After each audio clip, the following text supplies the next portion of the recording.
بسم الله الرحمن الرحيم magacaygu waa wayaamo xagga iga daawanaysa wayaamo youtube maanta xaggan waxaan kugu soo gudbinayaa qiso shalayta galabta hore igu dhacday aniga oo shaqeynaya xilliga shaqada markaan kugu jiray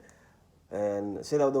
wada ogsoontiin aniga galabka waxaa kaxeeya gaariga deliveryga waxa weeye gaariga markii qof wax uu dalbado online uu wax ku dalbado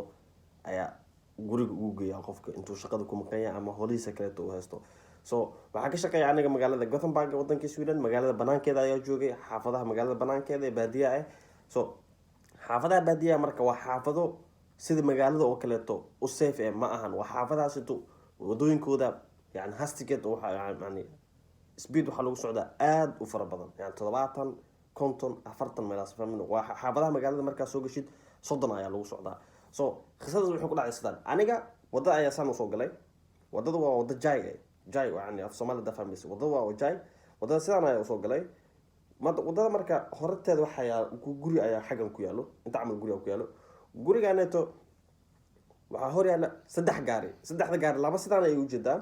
midna waxa ku xiran gaariga waxa la yiraahdo trailer ama trailer ku xiran gaariga kan gadaal loogu jiido oo laabaha culus lagu qaado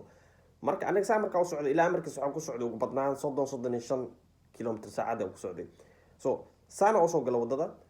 cunugan wuxuu ka soo orday trailerka gadaashiisa soo aan cunuga markaa arkayay markuu soo aragtideeda koowaad cunuga markaa arkay wuxuu jira ugu badnaan 15 mitir wax soo marka saaxiibka cunuga markuu soo orday aniga break ayaa qabtay wadadana jaayad gaariga break markaa qabtay oo wadooyinka jaay gaariga ku jiitamaya gaariga waa uu jiitamay cunugi wuu soo orday gaariga ayuu wuxuu ku dhacay nalkiisa horeeto ee gacanta ugu dhacay yani gacanta midig nalka hore ayuu ku dhacay sida darteed cunuga markuu ku dhacay waa soo degtay aniga aabiis gaari ku jira soo cararay wuu qeyliyay waxa ku dhaas diji ha qeylinin waxa ugu muhiimsan hadda aan sameeyna laga rabo inaa wacna ambulance booliskana wargelina sida ay sameeyay ambulance ayaa wacnay xaafadda degnaa waa xaafad baadiye meesha ugu dhow waxay ahayd magaalo yar oo la yiraahdo Elvenga meeshaasna ugu badnaan 15 daqiiqo u jirta in ambulance ay ku soo gaarto adiga ugu dambeyn 25 daqiiqo kadib waxa imaaday ambulance helicopter ay imaaday booliska ayaa imaaday ku dabdamiska ayaa imaaday yani ku booliska wareysi la yeesheen sidee wax u dhaceen aan sharaxay so sidee wax u dhaceen markaa sharaxay kadib waxa cajiib ila noqotay yani khalad qof binaadam qof walba uu galaa khalad sax laakiin cajiib waxa ila noqotay sida marka cunuga yarka cadaanka dhibku ku dhacay yani gaariga yani waxa ku faraxsanahay maahan of course yani sida helicopter